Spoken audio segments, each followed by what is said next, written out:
तो वृत्त के बारे में इस वीडियो में चर्चा करेंगे। वृत्त अर्थात सर्कल। तो सर्कल किसे कहते हैं? तो कोई एक निश्चित बिंदु से समदूरस्थ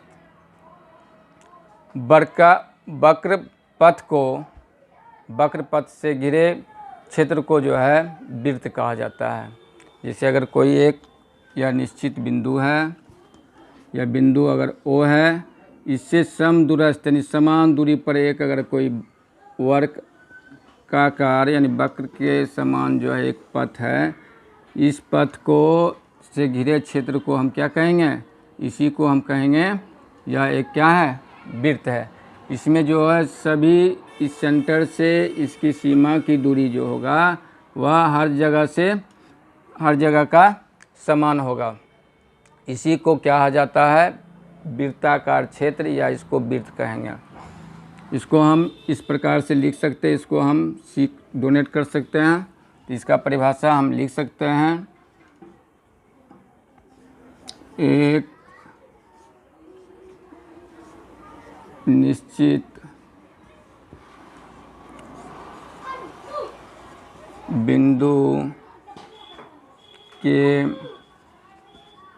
परितः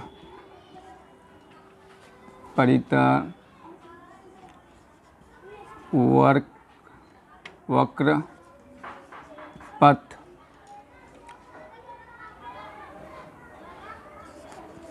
से घिरे क्षेत्र को वृत्त कहते हैं। अब वृत्त में होते क्या क्या हैं? तो वृत्त की त्रिज्याएं होती है, वृत्त में व्यास होते हैं, वृत्त का जीवा होता है, वृत्त में वृत्तखंड होते हैं। इसी के बारे में पढ़ेंगे। तो वृत्त के जो है केंद्र पर जो होता है, जो सेंटर होता है, उस पर 360 डिग्री का कोण होता है।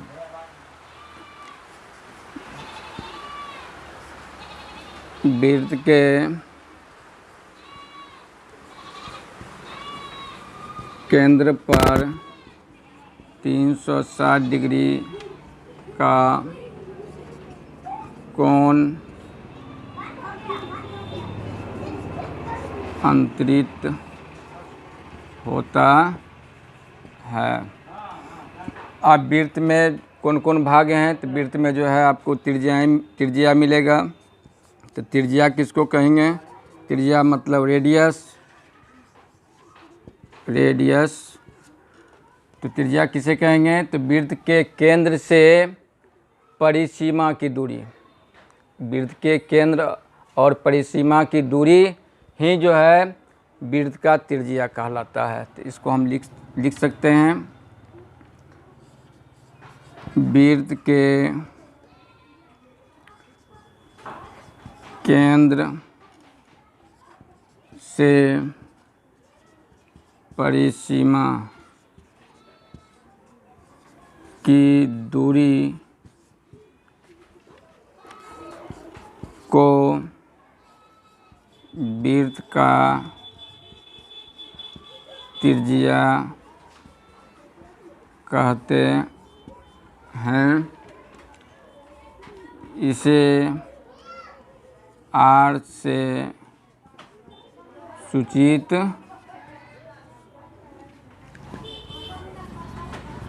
किया जाता है।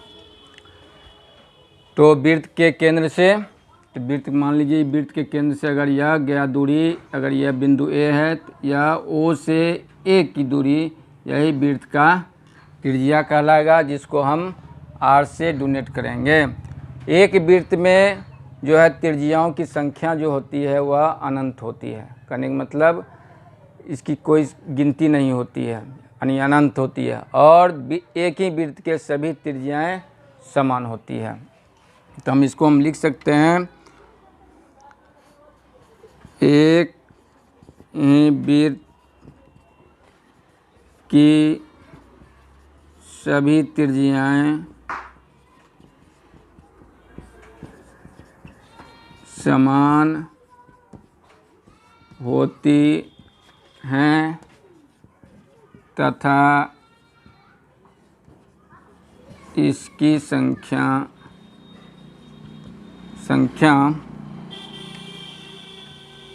अनंत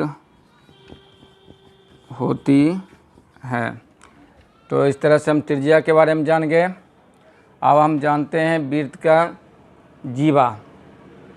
तो वृत्त की जीवा किसे कहते हैं? तो जीवा के बारे में हम जानते हैं।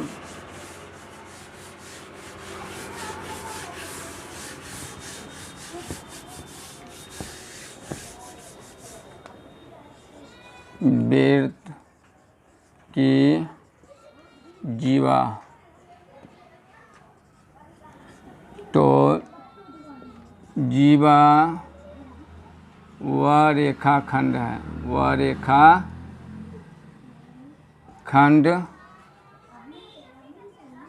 है जिसका दोनों अंत बिंदु वृत्त के परिधि पर स्थित रहता है। अब देखिए यहाँ वृत्त का जीवा हो गया, दोनों कोई रेखाखंड है तो इसका अगर मान लीजिए यह रेखा अगर हम खींचते हैं तो यह अगर मान लीजिए हम यह रेखा अगर अगर क्यू खींचते हैं तो पी क्यू जो होगा यह वृत्त का जीवा कहलाएगा। वृत्त का जो है सबसे बड़ी जीवा जो होता है वह व्यास कहलाता है। यानी कहने का मतलब वृत्त का बड़ी जीवा जो है, कहने का मतलब इस तरह से भी इसको हम कर सकते हैं कि जीवा वह रेखाखंड है जो वृत्त को दो बराबर भागों में बांटता है। कोई भी जीवा जो है वृत्त को दो भागों में क्या करता है? विभक्त कर देता है।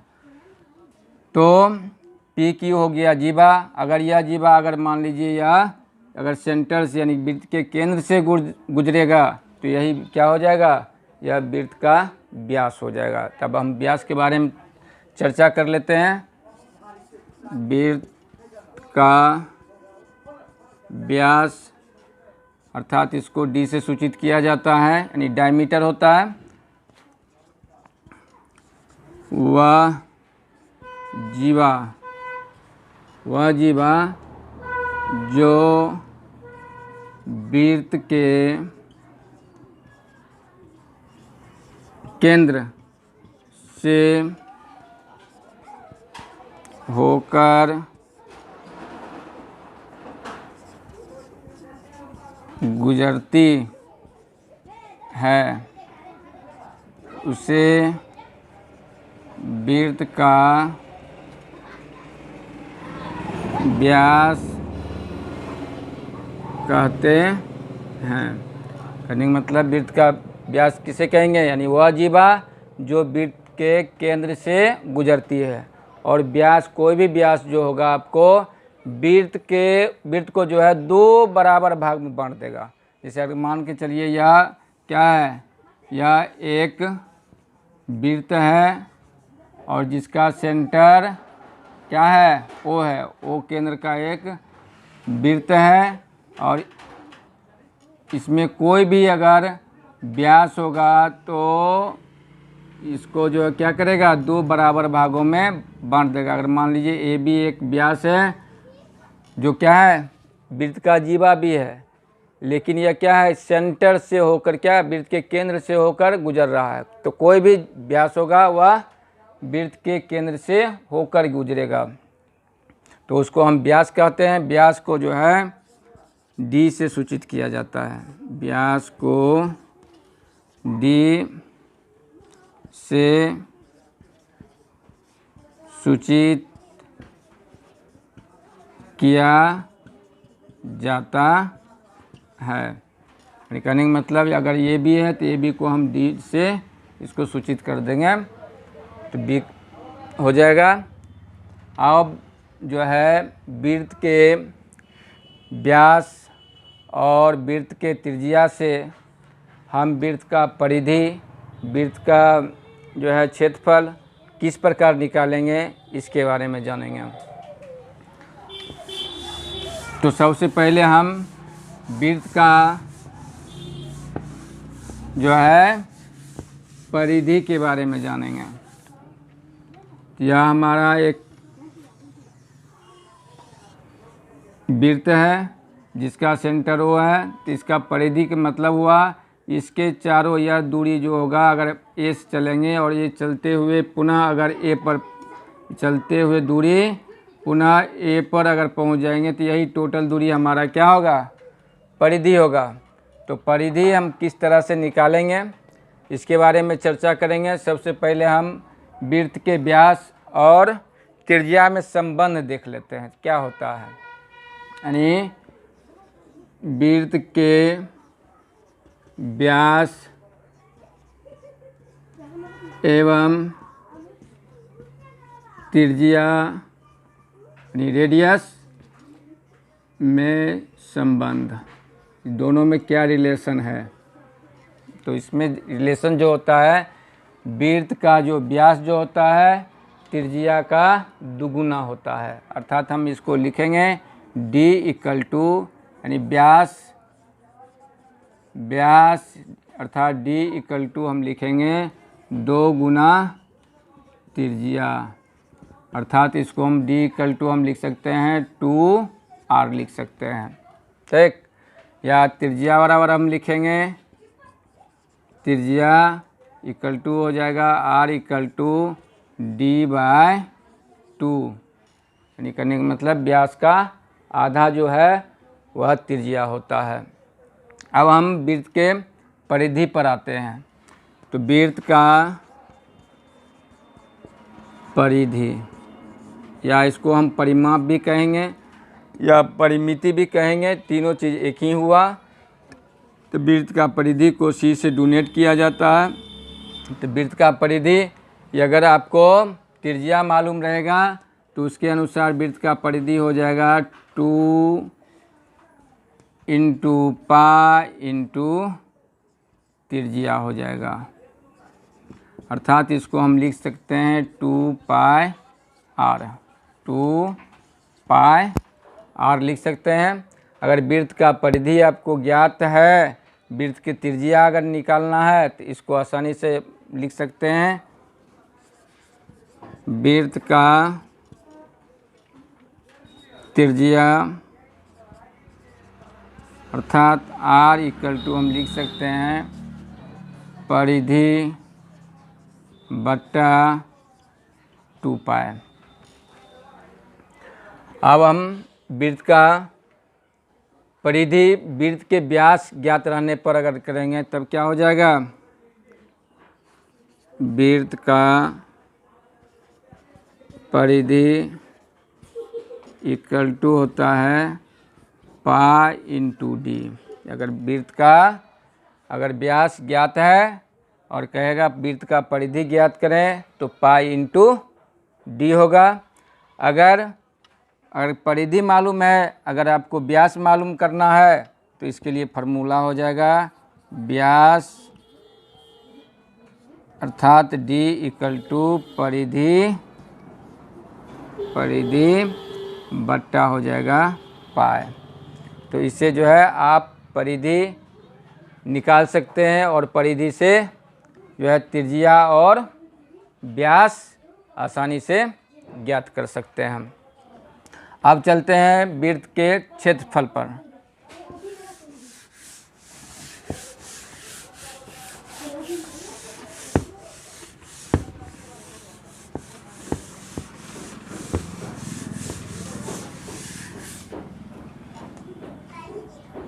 वृत्त का क्षेत्रफल,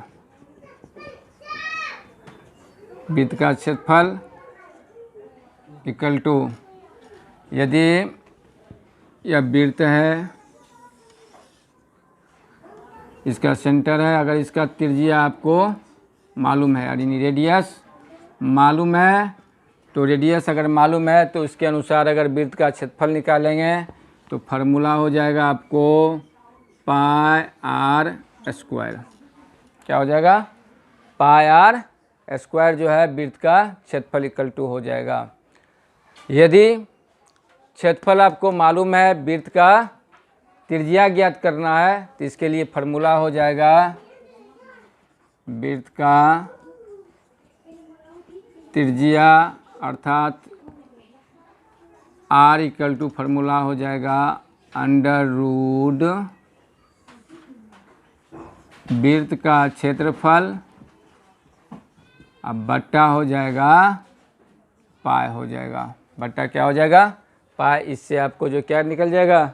वृत्त का त्रिज्या निकल जाएगा। यदि वृत्त का जो है आपको व्यास मालूम है, तब अगर निकालना चाहते हैं क्षेत्रफल, तब इसके लिए फार्मूला हो जाएगा वृत्त का क्षेत्रफल इक्वल टू हो जाएगा व्यास मालूम रहने पर, तो हो जाएगा आपको 1/4 गुना पाई डी स्क्वायर। यानी वृत्त का क्षेत्रफल हो जाएगा 1/4 इंटू पाई डी स्क्वायर। व्यास का वर्ग कर देना पड़ेगा। अगर व्यास बराबर अगर निकालेंगे तो व्यास इक्वल टू अर्थात डी इक्वल टू, अगर क्षेत्रफल मालूम है, क्या निकालना है आपको? जो है व्यास निकालना है। तो इसके लिए आपको फार्मूला हो जाएगा 2 इंटू या 2 इंटू अंडर रूट क्षेत्रफल बट्टा हो जाएगा पाई। अंडर रूट क्षेत्रफल बट्टा पाई हो जाएगा। इससे आपको व्यास निकल जाएगा। तो इससे आप व्यास निकाल सकते हैं। आप जो है वृत्त में जो होता है वलयाकार क्षेत्र भी बन जाता है। कहने का मतलब बीच में जिसे वासठ देखते हैं आप लोग, वासठ देखते हैं, वासठ का हो या कुआं के चारों तरफ जो रहता है क्षेत्र, वह सब क्या है? वह सब जो है वलय कहलाता है। जैसे यह देख लीजिए, यह अगर मान लीजिए सेंटर है, तो इसे यह जो क्षेत्र आएगा, यह क्षेत्र आपको वलय कहलाएगा। और उसके बाद यह क्षेत्र रहेगा खाली रहेगा। तो यह जो है इस तरह का पार्क भी आपको मिलता है। पार्क में भी ऐसे मिलता है, पार्क रहता है, अंदर में पार्क है, इसके चारों ओर क्या है? रास्ता होता है। तो यानी कहने का मतलब इस रास्ता का अगर क्षेत्रफल निकालेंगे तो इसमें देखिए क्या होता है कि यह सेंटर से पहला जो छोटा वृत्त जाता है इसको स्मॉल आर से डोनेट कर लेंगे, और उसके बाद जो है अगर बड़े वृत्त तक की इसकी दूरी करेंगे तो इसको कैपिटल आर से करेंगे। कहने का मतलब वलय का जो क्षेत्रफल होगा वह क्या हो जाएगा? तो वलय का क्षेत्रफल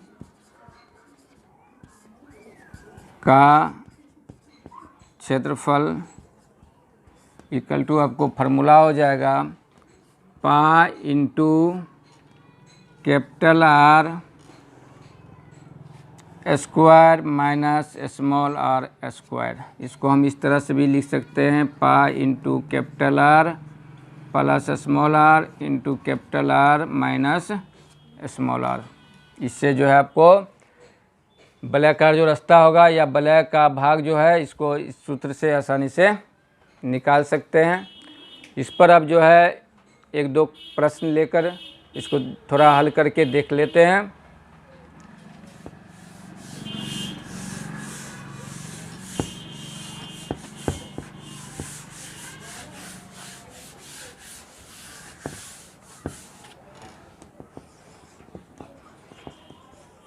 यदि कोई वृत्ताकार पार्क के त्रिज्या 7 मीटर है तो पार्क का परिधि एवं क्षेत्रफल ज्ञात करें। अब यहाँ देखिए क्वेश्चन में क्या है, यदि कोई वृत्ताकार पार्क है और उसकी त्रिज्या आपको मालूम है 7 मीटर, तो उसका निकालने के लिए क्या कहता है, परिधि एवं क्षेत्रफल ज्ञात करने के लिए कहता है। जैसे इसको हम इस तरह से फिगर से समझ सकते हैं, या आपको जो है वृत्ताकार या क्या है पार्क है, इसका त्रिज्या है या कितना, यह 7 मीटर है, या सेंटर हो गया। इसको अगर ये करते थे तो अब इसका जो है परिधि यानी कहने का मतलब यह टोटल दूरी जो है यहाँ से अगर चलेंगे और पुनः यहाँ तक आएंगे, यह दूरी हमको निकालने के लिए कहेगा, तो यह परिधि हो जाएगा। और उसके बाद जो है पूरे भाग का क्षेत्रफल निकालेंगे तो क्षेत्रफल हो जाएगा। तो वृत्त का जो है हमको त्रिज्या मालूम है, पहले परिधि निकालेंगे। तो वृत्ताकार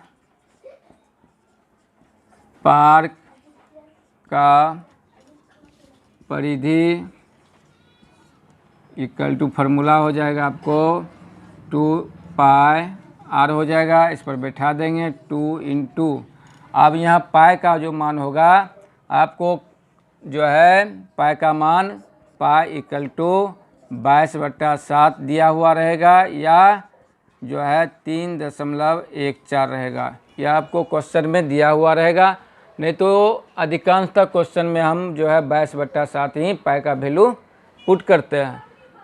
तो यहाँ हम पाई का वैल्यू अगर हम 22/7 पुट करते हैं तब क्या आएगा, आर फिर इंटू आर का आगे आपको 7, तो 7 ये दोनों कैंसिल हो गया, 7 बच गया कितना 44, या 44 मीटर जो है इसका परिधि करने का मतलब यह जो है टोटल दूरी कितना हो गया 44 मीटर हो जाएगा। अब वृत्ताकार पार्क का क्षेत्रफल अगर निकालेंगे तो इसका फार्मूला हो जाएगा पाई आर स्क्वायर, इसको ही बैठा देंगे तो पाई की वैल्यू हमको 22/7 या 3.14 में, लेकिन हम यही रखेंगे। तो क्या हो जाएगा 22/7 इंटू हो जाएगा, आर जो है 7 है, यहाँ स्क्वायर है तो 7 को डबल बारी मल्टीप्लाई कर देंगे, 7 कैंसिल हो जाएगा, कितना आ जाएगा 154 वर्ग मीटर आपको इस तरह से क्या आ जाएगा क्षेत्रफल आ जाएगा। आप थोड़ा इसमें बले वाला भाग पर भी चर्चा कर लेते हैं क्वेश्चन से।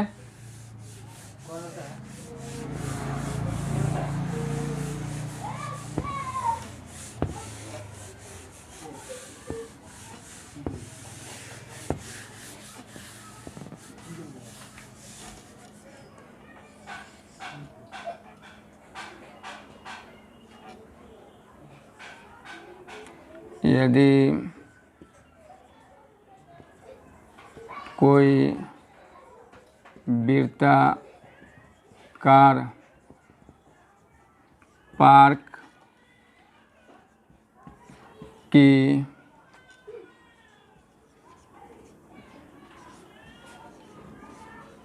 आंतरिक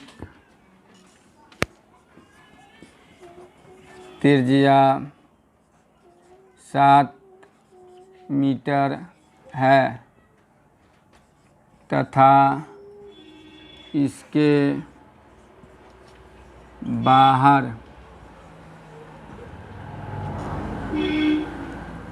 3 मीटर चौड़ा रास्ता है तो रास्ता का क्षेत्रफल ज्ञात करें।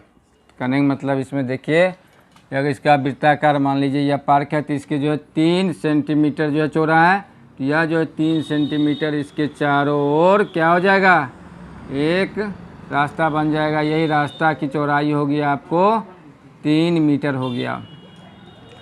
तो इसमें हम पहले लिखेंगे, तो स्मॉल आर आपको हो गया 7 मीटर जो अंदर की त्रिज्या है, और कैपिटल आर जो होगा वह स्मॉल आर में, करने का मतलब स्मॉल त्रिज्या जो आंतरिक त्रिज्या है उसमें जो है यह रास्ता की चौड़ाई को जोड़ देंगे। करने का मतलब यह हो जाएगा स्मॉल आर प्लस रास्ता की चौड़ाई 3 है, तो यह करने का मतलब यह हो जाएगा 7 + 3 अर्थात 10 मीटर हो जाएगा। अब आसानी से हम फार्मूला निकाल सकते हैं वलय के अनुसार। तो रास्ता का क्षेत्रफल, रास्ता का क्षेत्रफल इक्वल टू हो जाएगा कौन चीज़, pi into capital R plus small R into capital R minus small R. तब इसको हम बैठा सकते हैं, कैपिटल 22/7 हो जाएगा इंटू कैपिटल आर हो गया आपको 10 प्लस क्या हो जाएगा स्मॉल आर 7 इंटू हो जाएगा 10 माइनस कितना 3। अब इसको जो है 22/7 इंटू क्या हो जाएगा 17 इंटू हो जाएगा आपको कितना, या स्मॉल आर आपको 7 है 7 हो जाएगा और यहाँ पर 3 आएगा। कोई चीज़ जो है इसमें जो है कट नहीं रहा है, तो इसको जो है ऊपर ऊपर ही गुना कर लेंगे। कितना हो जाएगा, ऊपर ऊपर गुना अगर करते हैं तो हमारा आ जाएगा 102 2 2 1 1, करने का मतलब 11/22/7 इतना मीटर स्क्वायर होगा यह रास्ता का क्षेत्रफल। यदि हम जो है पाई का वैल्यू अगर नहीं रखते हैं तब हम आपको जो है सिर्फ यहाँ देख लीजिए इसके अनुसार आ जाएगा। पाई का वैल्यू नहीं रखते हैं तो यानी पाई हटा लेते हैं, तो पाई के स्थान पर जो 22/7 रखे हैं या पाइये रखेंगे तो आपको जो आंसर आ जाएगा 17×51 पाई मीटर स्क्वायर आ जाएगा। इतना पर भी ऐसे भी होगा, इसका आंसर आएगा। तो इस तरह से आपको रास्ता का भी आसानी से क्षेत्रफल क्या होगा निकल जाएगा। तो आज इस वीडियो में इतना ही तक रखते हैं क्योंकि बहुत देर हो चुका है, अन्य भी क्लास भी करना है, इसीलिए जो है इतना ही पर छोड़ देते हैं। अब जो है अगला क्लास इसी से संबंधित फिर कल वीडियो डाला जाएगा।